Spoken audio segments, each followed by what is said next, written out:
This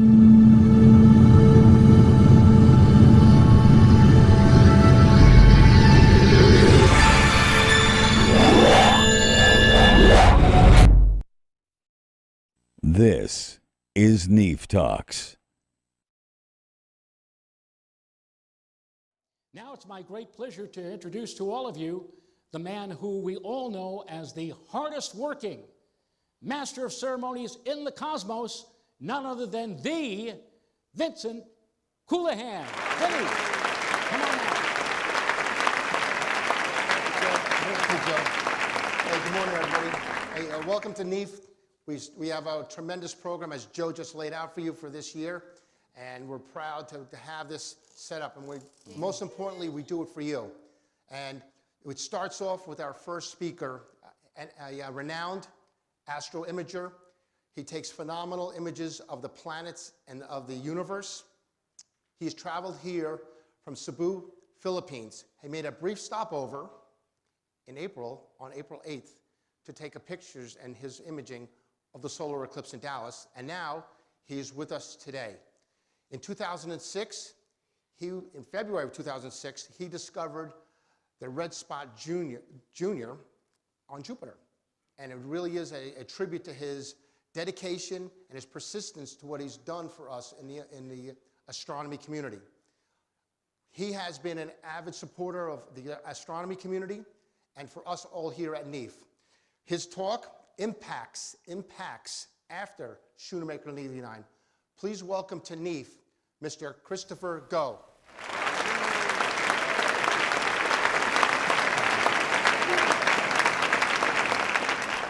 Everyone, it's great to be back here.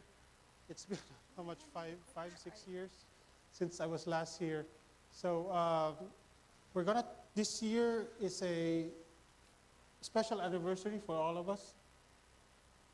Anyway, this is a special year because it's the 30th anniversary of the impact of Shoemaker-Levy 9. I remember in 1994, I was still, starting astronomy during that time. I had my first telescope, and we were out there imaging Jupiter and in holding the breath to see all those scars that appeared. During that time, everybody was saying, this was an event of a lifetime. We're not going to see another impact again, probably in our lifetime. Then things changed. I couldn't forget what happened. I was in China during that time, actually. I was in China for the eclipse in 2009. And my friend was from Australia, Anthony Wesley, called me on the phone. I said, hey, I'm going to get charged here for international roaming. But I said, okay, I'll just answer him. And he was frantic, like, look, I saw a scar on Jupiter, and it might be an impact remnant. And at first I said, calm down, okay. We'll call our friends. I have some connections in JPL. I called Glenn Orton, and we clarified everything.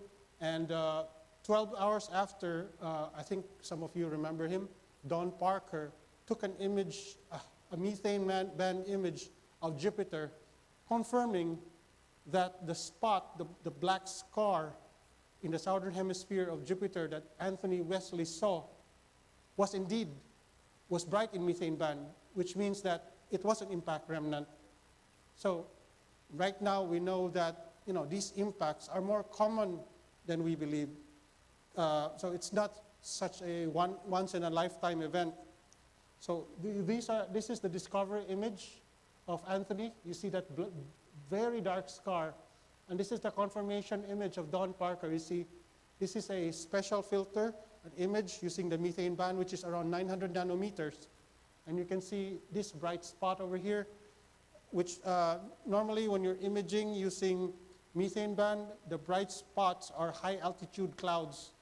So there we see the remnant of the impact. And the reason why it's black, I think in David Levy's talk a few days ago, he said that's because there's a lot of soot from the comet or the asteroid that hit Jupiter. So there you have the impact. Now something strange happened. on 2010, June 3, there was a big press release of NASA regarding this impact.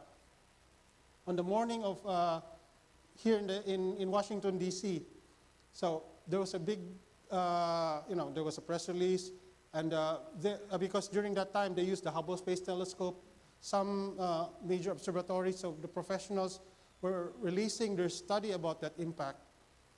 Then something strange happened. Anthony Wesley again posted that he discovered an impact during that day. So on June 3, when I saw Anthony's email, I was like, okay, I was imaging that time. So I scanned my image, and there it was, an impact.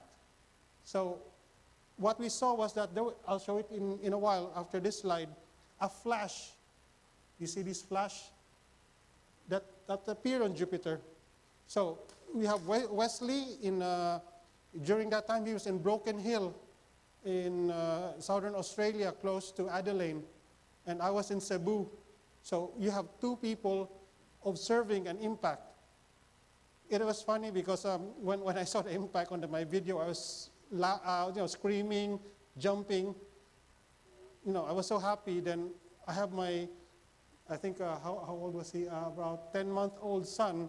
When he saw me, he started crying because he thought I was angry. So I had to tell him, no, Dad's very happy.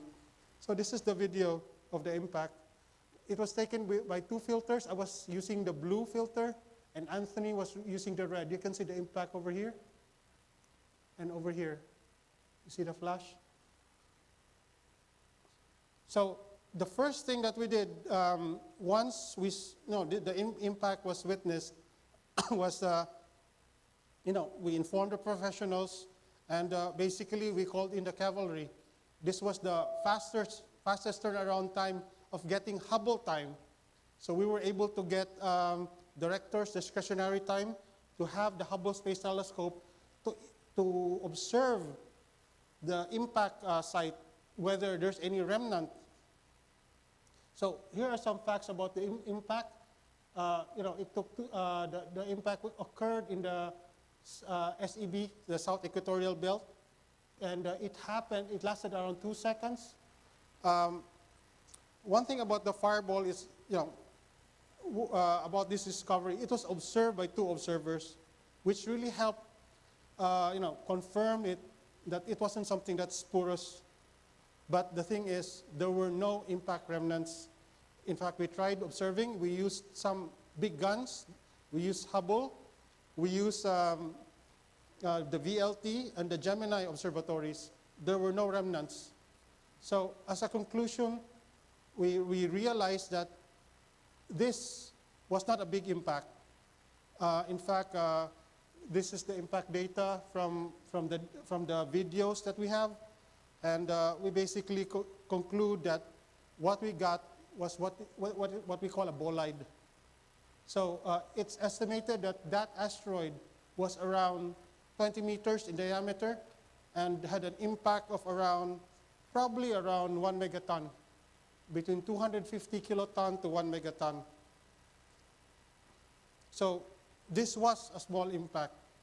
But one thing that was strange was that after that discovery, we started discovering many more impacts. So we found out that these impacts are not rare. They're in fact very common. So much so that since Shoemaker-Levy 9, there had been more than 14 impacts observed. In fact, the most recent one were 2 impacts last December. In fact, we got confused because somebody from Puerto Rico observed an impact, and it is confirmed by somebody in Brazil. And on the following day, there was another impact, which was discovered by somebody from Colombia. So this is something that is common, and it's something that, ordinary amateur planetary imagers can observe and can discover. In fact, if ever you get a discovery, you'll get your 5 minutes of fame. I couldn't forget that, during 2010, my phone didn't stop ringing. I got even a call from Russia interviewing me, and of all people, Katie Couric. I was like, okay. Calling me all the way in the Philippines to interview me. So, something like this is, it's your ticket to 5 minutes of fame. So, in a sense, these impacts, we might think, oh, these are small impacts, but something similar happened here on Earth. I wonder if you remember what happened in Chelyabinsk a few years ago.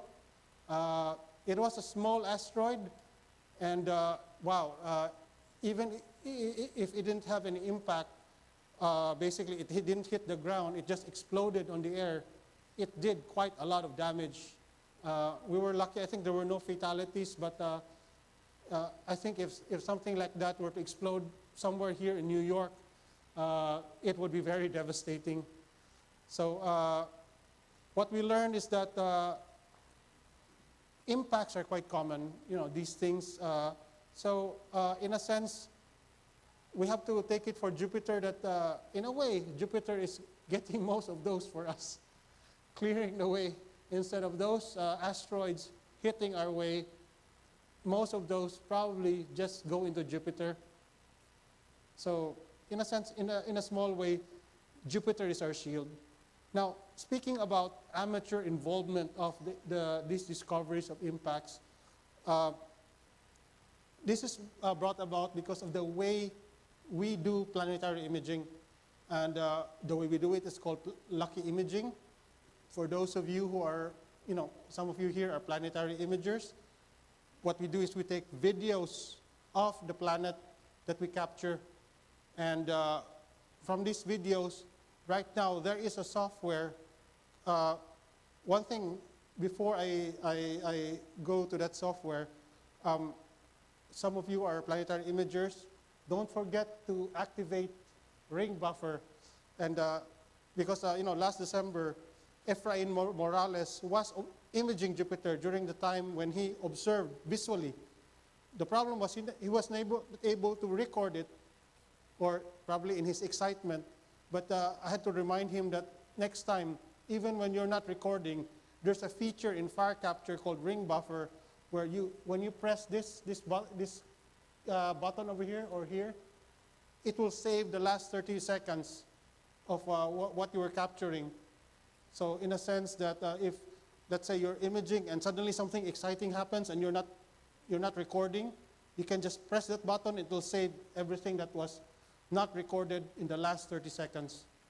So hopefully in the future, this will be, there's also talk with the programmer of this software to incorporate impact detection on the software. So we're hoping for that to be implemented hopefully soon. For those of you doing imaging planets, I would recommend that you run all your data through DTEC software. So DTEC is a project by some European amateur astronomers, most specifically Marc Decroix in France. And it's a software where your data, which you use to capture or to image different planets, you just feed it to the software, and it will basically seek impacts and make a report to the group, to the DTEC project. So for those of you who are imaging planets, or those of you who want to discover an impact, just go buy a planet cam, stick it to your telescope, just take image the planets, and hopefully you'll be lucky one of these days. Important thing, what do you do when you discover an impact? Now, there's really no, when you discover a comet, you call, what you call this, Minor Planet Center in Cambridge, Massachusetts. So for impacts, I would recommend the first thing that you do is to post your discovery on social media, because you have to alert other imagers that there's an impact, so they can scour their data to check if there is a confirmation or a second or a third video of that impact. Usually when there's an impact, there's either 2, 3, or 4 other imagers who are also imaging at the same time and who has those data. And this will help professional astronomers characterize these impacts. And after that, send an email to Mark Dequa or Ricardo Huesco. So these guys are doing a lot of the impact research. Or you can also go to this website for the DTEC project. So you'll learn more about discovering more impacts. Okay, so that's my talk. You're welcome.